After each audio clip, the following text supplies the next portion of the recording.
Hello everyone, good morning. Welcome back to my channel Susmita's mix blog. আরও একটি নতুন ব্লগের সাথে তোমাদের সকলকে জানাই অনেক অনেক ওয়েলকাম। তো আজকে হচ্ছে বুধবার, আর আজকে আমি সকালবেলা চলে এসেছি হচ্ছে বাপের বাড়িতে, মানে মাথায় শ্যাম্পু করব বলেই এসেছি আর কি।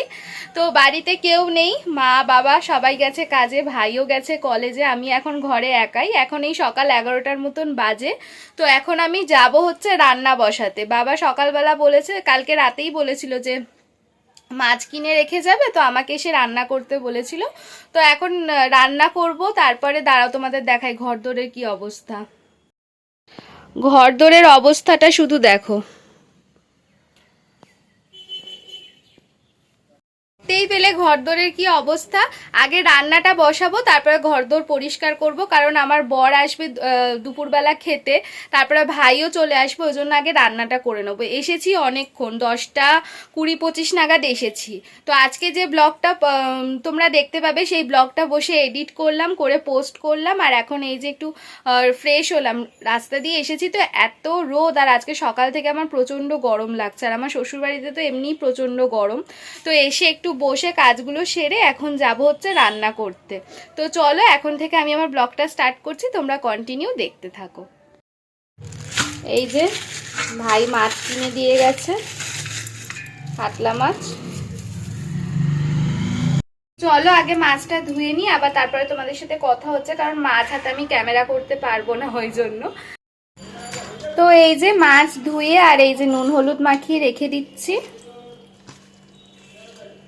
যে মা বাঁধাকপির তরকারি, আর এইদিকে হচ্ছে গিয়ে ভাত, এই দুটো করে রেখে দিয়ে গেছে। এখন আমি শুধু ঝিঙে দিয়ে মাছটা আলু দিয়ে ঝোল করব। ভালো হয়েছে বাবা, নাহলে আমি ভাবছিলাম কতই না রান্না করতে হবে। তো চাপা দেওয়ার কিছু খুঁজে পাচ্ছি না। এই যে এইগুলোকে এখানে চাপা দিয়ে রেখে দিলাম। এইদিকে মাছগুলো ভাজতে দিয়ে দিয়েছি, আর এদিকে এই যে একটু মুড়ি তরকারি নিয়ে নিয়েছি, চানাচুর দিয়ে খাবো। রান্নাঘরের লাইটটা আবার ডিস্টার্ব করছে, একবার জোরে হচ্ছে আবার একবার আস্তে হয়ে যাচ্ছে।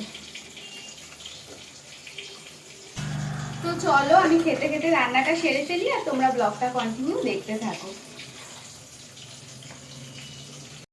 এইদিকে আমার সব মাছ ভাজা হয়ে গেছে কমপ্লিট। আলু কেটে নিয়েছি, এইদিকে ঝিঙেও কাটা হয়ে গেছে। এইবারে রান্নাটা শুরু করব। 1:45 মতন বাজে জানো, ইয়ে করতে গেছি, আলু কাটতে গেছি, দেখি যে আলু নেই। মাকে আবার ফোন করলাম, আলু নেই। মা বলে যে যা দোকান থেকে নিয়ে আয়। দোকানে গেলাম, আলু নিয়ে এলাম, নিয়ে এসে এই যে আলু কেটে আর এখন রান্না বসাবো। আসলে কি বলতো, এখানে এসে তো সেরকম ভাবে থাকি না, কোথায় কি থাকে না খুঁজে বার করতে করতেই আমার অর্ধেক সময় চলে যাচ্ছে, ওই জন্য আরো রান্নাতে দেরি হয়ে যাচ্ছে। তো চলো আগে রান্নাটা বসিয়ে দিই, তারপর তোমাদের সাথে কথা বলছি।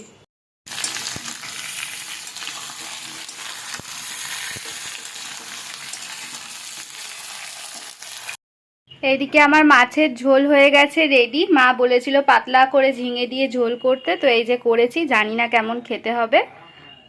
এখন বাজে দুপুর 1:30, একটু পরেই আমার বর খেতে চলে আসবে। তো মাছের ঝোলটা আমার রেডি হয়ে গেছে। এখন এই যে ঘরদোরগুলো একটু মুছে নেব, ও খেয়ে চলে গেলে তারপরে যাব স্নান করতে, কারণ এখন স্নান করতে ঢুকলে আমার একটু সময় লাগবে। তার মধ্যে যদি ও এসে যায়, ও আবার বসে থাকলে ওর অফিসে যেতে দেরি হয়ে যাবে।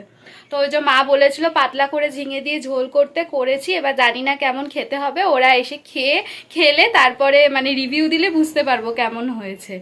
আসলে কি বলতো, আমার নিজের এখনো কিন্তু কোনো সংসার হয়নি।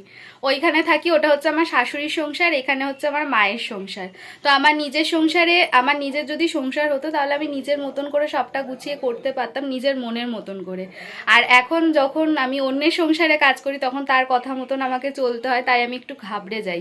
মনে হয় যে এইভাবে করলে যদি বলে যে না হয়নি, ওইভাবে করলে যদি বলে যে না ভালো হয়নি, তাই একটু ঘাবড়ে যাই আর কি। তো যাই হোক, ওনার বেশি বক বক করছি না, চলো ঘরদোরগুলো পরিষ্কার করে নিই, স্নান করে এসে আবার তোমাদের সাথে কথা হচ্ছে। তো ও চলে এসেছে লাঞ্চ করতে, ওই জন্য ওর খাবারটা এখন বেড়ে নিচ্ছি, ওকে খেতে দিয়ে দেবো। ও খেয়ে চলে গেলে তারপরে যাব স্নান। এখন বাজে হচ্ছে দুপুর 2:15 মতন। ও এলো 1:45 নাগাদ, এসেই আবার অফিস থেকে ফোন এলো, চলে গেল। আমাকে বললো ভাত বাড়ো, আমি এক্ষুনি আসছি। এদিকে ভাত তরকারি সব আমি রেডি করে রেখে দিয়েছি, এখন ফোন করছি, বলছে 10 মিনিট পরে আসবে। আর ভাইও এখনো আসেনি, ওই জন্য আমি স্নান করতেও যেতে পারছি না। যেই আমি বাথরুমে ঢুকে যাব তারপরে এসে দরজা ধাক্কা দেবে, তখন কে দরজা খুলবে, ঘরে কেউ নেই যেহেতু।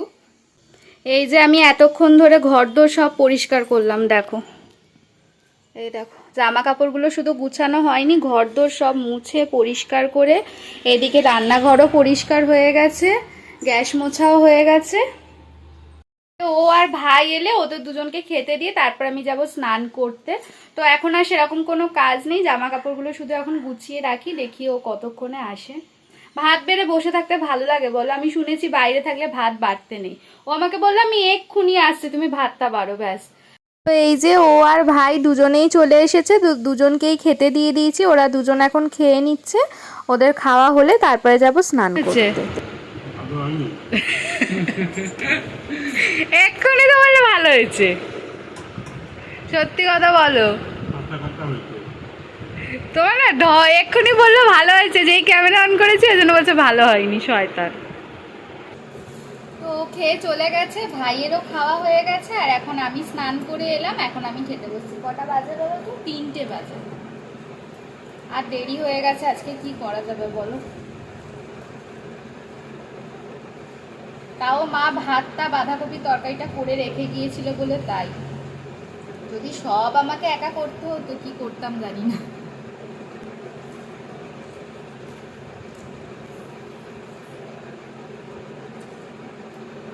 তো ফ্রেন্ডস, গুড ইভিনিং। তো এখন বাজে সন্ধে 6টার মতন। তো দুপুরবেলা খাওয়া দাওয়া করে শুয়ে একটু ঘুমাচ্ছিলাম। ভাই আবার 5টার সময় উঠেও বেরিয়ে গেল, তারপর আমার ঘুমটা ভেঙে গেছে। আর মা সকাল থেকেই বলেছিল যে বিকালে সন্ধেবেলা এসে মা একটু এগরোল বানাবে, তো সেই কারণে আমাকে বলেছিল যে ময়দাটা মেখে রাখতে। সকালবেলা সময় হয়নি ময়দা মেখে রাখার। তো এখন ঘুম থেকে উঠে খাবার বাসনগুলো ধুলাম, জামা কাপড় যেগুলো ছিল সেগুলো গুছিয়ে রাখলাম, আর এখন এই যে বসবো ময়দা মাখতে। মাও চলে আসবে, মা এই 7:30-8টার মধ্যে চলে আসবে, ওর ওই টাইমে ছুটি হয়ে যাবে। তো মা এসে বললো যে তুই রেডি করে রাখ, আমি গিয়ে এগরোলটা বানাবো।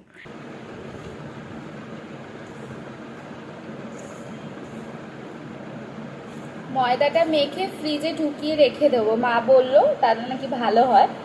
আর তারপরে যাব হচ্ছে একটু ঠাকুরের মিষ্টি কিনতে, আমাদের বাড়ির সামনে মিষ্টির দোকান। তো দুপুরবেলা না আমি আর মানে সময় পাইনি, যে তোমাদের বললাম না যে আমার স্নান করতে করতে বেজে গেছে 2:45 মতন। তো ওই জন্য দুপুরবেলা আর আমার ইচ্ছা করছিল না ঠাকুরকে পুজো দিতে, সময় আর হয়ে ওঠেনি। ভাইকে বলেছিলাম তুই দিয়ে দে, তো গোপালদেরকে খেতে দিয়ে দিয়েছিল। তো এখন ভাবছি যে আমি একটু মিষ্টি কিনে নিয়ে এসে সন্ধেবেলা ঠাকুরকে ভালো করে সন্ধে দেখাবো।